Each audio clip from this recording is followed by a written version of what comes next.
Baik, selamat malam bagi kita semuanya. Sebelum kita mendengarkan firman Tuhan, kita terlebih dahulu mengundang Roh Kudus untuk kita berdoa. Kita berdoa dalam surga, Tuhan di malam hari ini Tuhan kami mengucapkan banyak terima kasih. Firman Tuhan telah memimpin kami hingga pada saat ini Tuhan kami dalam keadaan sehat. Bapa di surga, sebentar lagi kami akan mendengarkan sebagian firman-Mu. Kiranya apa kami mendengarkan melalui firman-Mu Tuhan dapat bermanfaat dalam kehidupan kami sehari-hari. Berkati kami Tuhan, lindungi kami, jangan kami dari segala berbahaya. Berkati juga orang-orang yang berkekurangan di luar sana. Ampunkan segala dosa kami, di dalam nama Tuhan Yesus kami berdoa. Amin. Selamat malam bagi kita semuanya. Firman Tuhan yang saya bawakan di malam hari ini yang berjudul Dia Pasti Datang Kembali.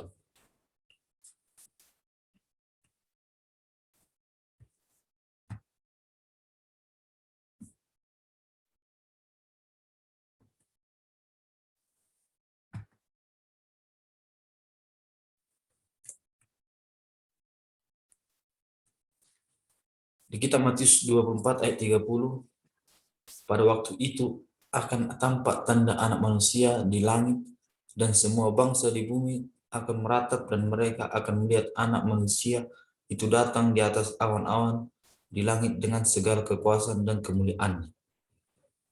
Ayat ini mengatakan kepada kita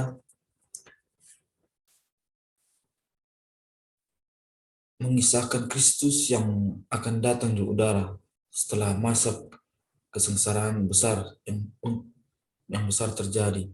Tanda-tanda alam, Ia akan datang untuk menghukum orang-orang fasik.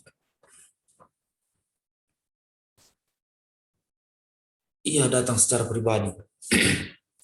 Tesalonika 4 ayat 16, pada waktu tanda-tanda diberi, yaitu pada waktu penghulu malaikat berseru dan sangkakala Allah berbunyi, maka Tuhan sendirilah akan turun dari sorga, dan mereka yang mati dalam Kristus akan lebih dahulu bangkit.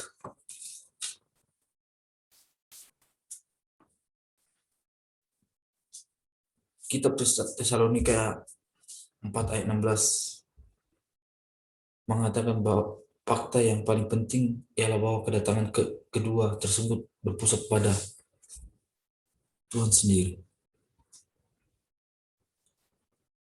Jadi kedatangan Yesus yang kedua kali, itu adalah kedatangan tersebut pada pusat pada Tuhan sendirilah. Ia datang secara harafiah. Kisah 1 ayat 11. Dan berkata kepada mereka, hai orang-orang Galilea, mengapakah kamu berdiri melihat ke langit? Yesus ini yang terangkat ke surga meninggalkan kamu akan datang kembali dengan cara yang sama seperti kamu melihat Dia naik ke surga.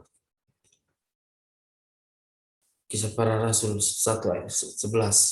Di dalam ayat ini kita dikatakan Dia yang akan meninggalkan kamu. Yesus yang sama itu akan datang kembali seperti itu dengan cara yang sama. Kedatangan yang terlihat dan terdengar. Dalam Wahyu 1 ayat 7. Lihatlah, Ia datang dengan awan-awan, dan setiap mata akan melihat Dia. Juga mereka yang telah menikam Dia, dan semua bangsa di bumi akan meratapi Dia. Ya, amin. 1 Tesalonika 4 ayat 16. Sebab pada waktu tanda diberi, yaitu pada waktu penghulu malaikat berseru dan sangkakala Allah berbunyi, maka Tuhan sendiri akan turun dari surga, dan mereka yang mati dalam Kristus akan lebih dahulu bangkit. Pelajaran yang kita pelajari di malam hari ini mengatakan tujuan utama kitab Wahyu adalah menggambar sebuah kemenangan kerajaan Allah yang ketika Yesus Kristus datang kembali dan mendirikan kerajaannya di bumi pada peristiwa-peristiwa akhir zaman. sekitar kedatangan juga dapat dipaparkan di dalam ayat Wahyu 1 ayat 7 ini. Yohanes 14 ayat 1 dan 2. Kapan ia datang? Janganlah gelisah hatimu, percayalah kepada Allah, percaya juga kepadaku. Di rumah Bapakku banyak tempat tinggal. Jika tidak demikian, tentu aku mengatakannya kepadamu. Sebab aku pergi ke situ untuk menyediakan tempat bagimu. Jadi kedatangan Tuhan Yesus itu tidak perlu kita gelisah, tidak perlu khawatir, karena Tuhan sudah menyediakan tempat bagi kita, tempat tinggal kita untuk selama-lamanya. Jadi kita harus percaya apa rencana Tuhan kepada kita. Apa rencana Tuhan kepada kita, orang-orang yang percaya kepada Tuhan, yang menuruti akan hukum-hukumnya. Jadi kita juga tidak tahu kapan Tuhan itu akan datang, tapi kita percaya dan kita jangan khawatir. Tuhan pasti menyediakan tempat bagi kita, bagi orang-orang yang percaya akan hukum Taurat Dia, dan bagi orang yang percaya kepada Dia menuruti semua segala perintahnya. Jadi kita tidak perlu gelisah, tidak perlu khawatir, percaya saja kepada Allah, karena kita sudah disediakan Bapa yang surga, yaitu tempat tinggal kita untuk selama-lamanya. Di dalam 2 Petrus 3:9, Tuhan tidak lalai menepati janjinya. Sekalipun ada orang yang menganggapnya sebagai kelalaian, tetapi ia sabar terhadap kami, karena ia menghendaki supaya jangan ada yang binasa, melainkan supaya semua orang berbalik dan bertobat. Jadi jangan kita lalai. Tuhan tidak lalai untuk menepati janji. Terkadang manusia yang kadang tidak menepati janji, tapi Tuhan selalu menepati janjinya kepada umatnya. Dia selalu memegang omongannya. Tuhan selalu memegang apa yang Tuhan katakan kepada umat-umatnya. Dia memegang janjinya, memegang omongannya kepada kita, ciptaannya. Tuhan dan merasa tidak, terkadang manusia juga merasa tidak sabar. Tuhan, mengapa begini, mengapa begitu? Tidak ada kesabaran untuk meminta janji kepada Tuhan. Sementara Tuhan sudah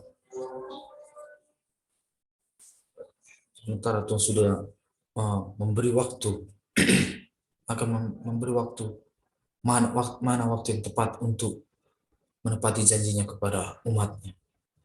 Jadi kita harus selalu merendah hati, rendah diri, rendah hati kita selalu, supaya Tuhan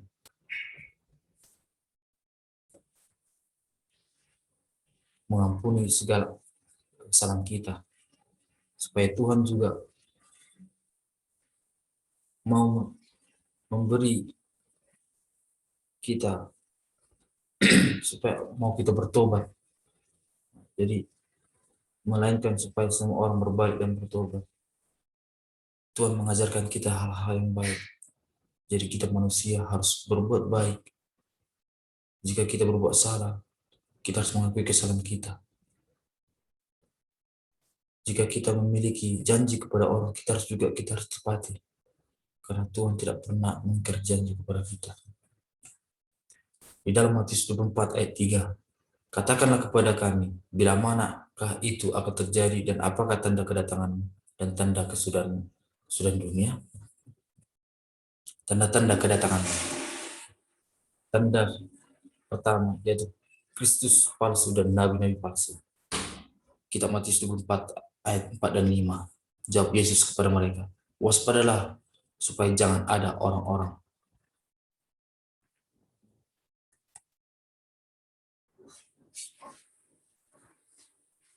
Matius 24 ayat 4 dan 5. Sebab banyak orang yang akan datang dengan memakai nama dan berkata, "Akulah Mesias," dan mereka akan menyesatkan banyak orang.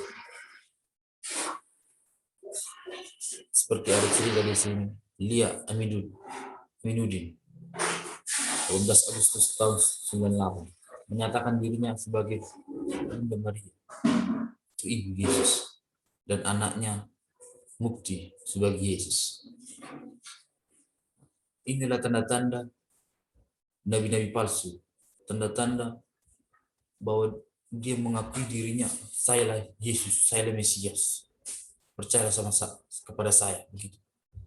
Jadi inilah tanda-tanda akhir zaman, tanda-tanda kedatangan Yesus yang kedua kali. Jadi banyak sekali cobaan-cobaan yang datang, banyak sekali tanda-tanda nabi-nabi palsu ataupun yang menyebarkan dirinya bahwa dirinya adalah Mesias.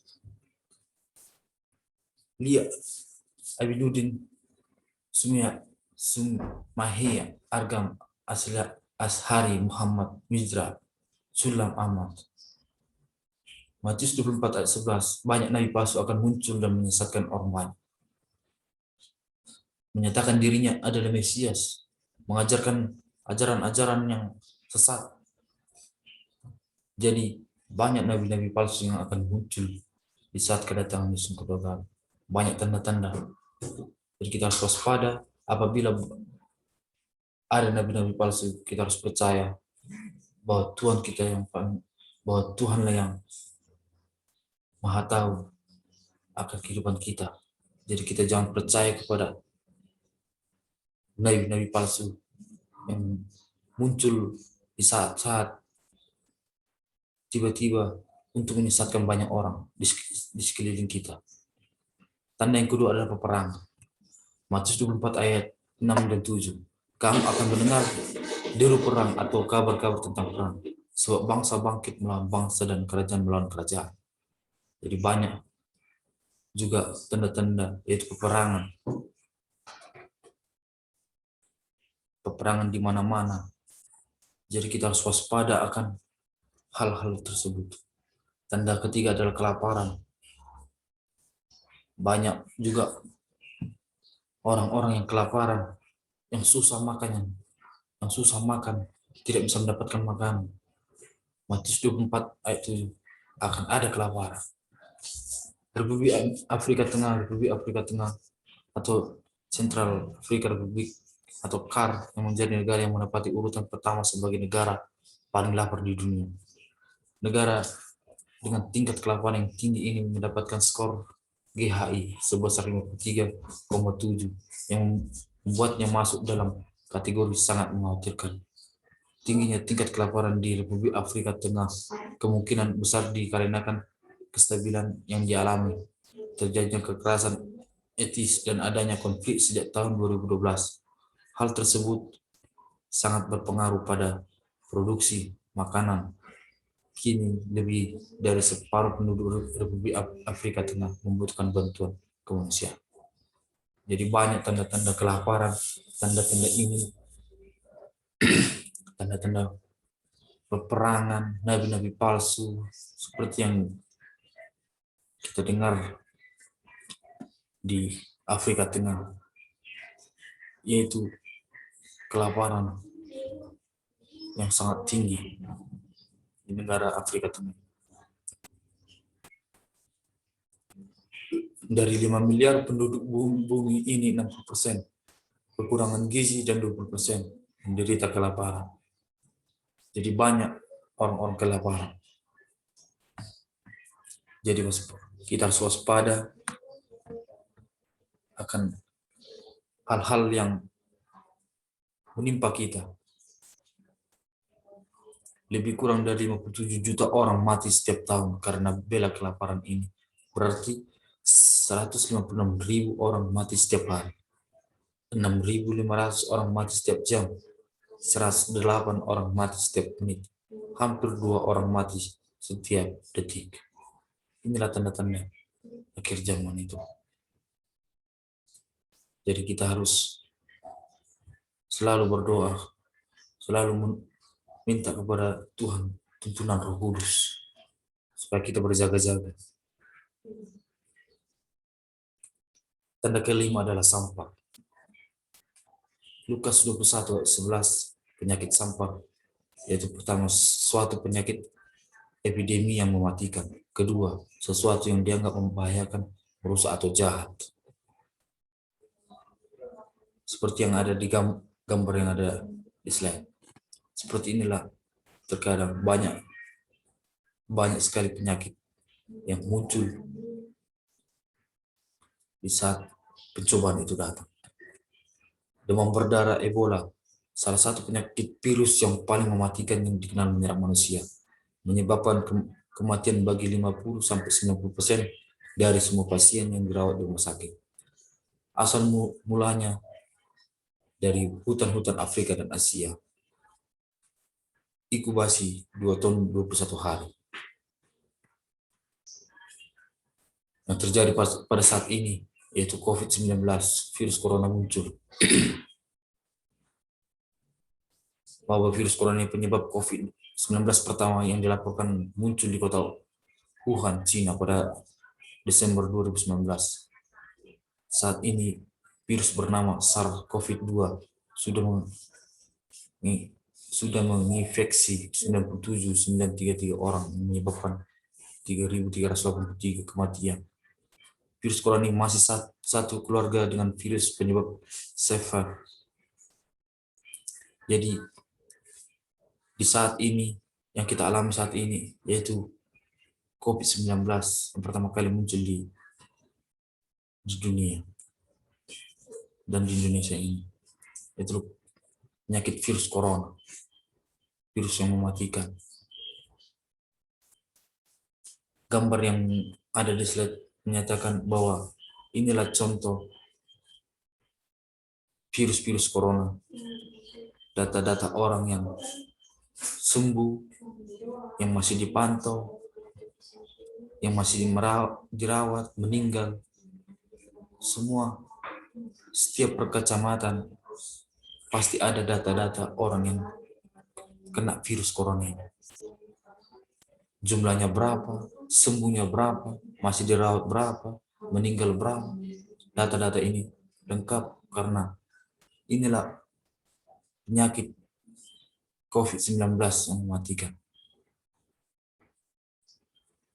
Jadi tanda-tanda itu bermacam-macam pasti ada datang untuk menimpa kita umat manusia. Jadi kita harus waspada, tetap mengandalkan Tuhan dalam kehidupan kita. Karena Tuhan tahu waktu yang tepat Dia akan datang untuk mengangkat kita, orang-orang yang benar. Tetapi tentang hari dan saat itu tidak seorang pun yang tahu. Malaikat-malaikat di surga tidak, dan anak pun tidak, hanya Bapa sendiri. Matius 24 ayat 42, karena itu berjaga-jagalah, sebab kamu tidak tahu pada hari mana Tuhan akan datang.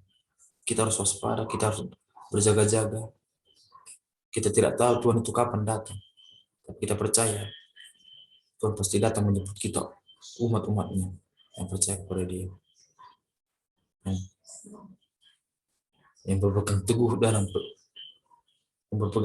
dalam hukum Taurat Tuhan, yang selalu mengandalkan Tuhan dalam hidupnya. Kita tidak tahu memang kedatangan Tuhan Yesus kapan, tapi tanda-tanda itulah yang menggambarkan ciri-ciri kedatangan Tuhan tidak lama lagi. Jadi kita harus waspada, berjaga-jaga, tetap selalu berdoa, karena kedatangan Tuhan itu seperti orang pencuri. Kita tidak tahu kapan, itu siang atau malam atau di pagi hari, kita tidak tahu. Yang penting kita berjaga-jaga, selalu berdoa kepada Tuhan. Matius 24 ayat 33. Demikian juga jika kamu melihat semuanya ini, ketahuilah bahwa waktunya sudah dekat, sudah Dia mau pintu. Jadi waktu yang kita hadapi sekarang saat ini sudah dekat, sudah Dia mau pintu. Jadi pelajaran yang bisa kita ambil di malam hari ini, Kita harus waspada di dalam kehidupan kita, di dalam kehidupan kita sehari-hari, di dalam kehidupan yang kita jalani setiap harinya. Kita harus waspada, kita harus berjaga-jaga untuk menanti kedatangan Yesus yang tidak lama lagi. Kita harus banyak berdoa. Kita harus berserah kepada Tuhan. Apapun yang kita lakukan, kita harus melapor sama Tuhan. Minta sama Tuhan tuntunan Roh Kudus hadir di dalam hati dan pikiran kita. Di dalam kitab Matius 24 ayat 44, sebab itu hendaklah kamu juga siap sedia karena Anak Manusia datang pada saat yang tidak kamu duga. Kita tidak tahu kedatangan Tuhan itu kapan. Dan pada dasarnya intinya kita harus tetap setia. Tetap setia untuk menunggu kedatangan Yesus yang kedua kali.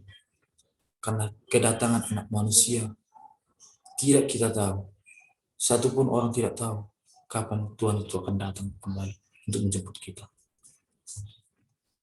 Kiranya Tuhan memberkati kita. Terima kasih. Amin. Kita berdoa. Terima kasih Tuhan, berkat Tuhan di malam hari ini. Pelajaran yang kami dapat di malam hari ini Tuhan, yaitu untuk berjaga-jaga, waspada Tuhan akan kedatangan Tuhan yang tidak lama lagi.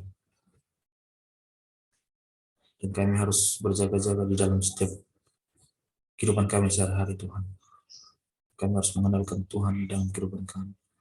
Kiranya Tuhan ajari kami tentang firman Tuhan, supaya kami mengerti, supaya kami bisa melaksanakan di dalam kehidupan kami sehari-hari. Bapa dalam surga, berkati kami malam ini. Lindungi kami Tuhan, jauhkan kami dari segala bahaya. Berkati juga orang-orang yang berkekurangan. Ampunkan segala dosa kami Tuhan, kami serahkan diri kami Tuhan. Di dalam nama Tuhan Yesus berdoa. Amin.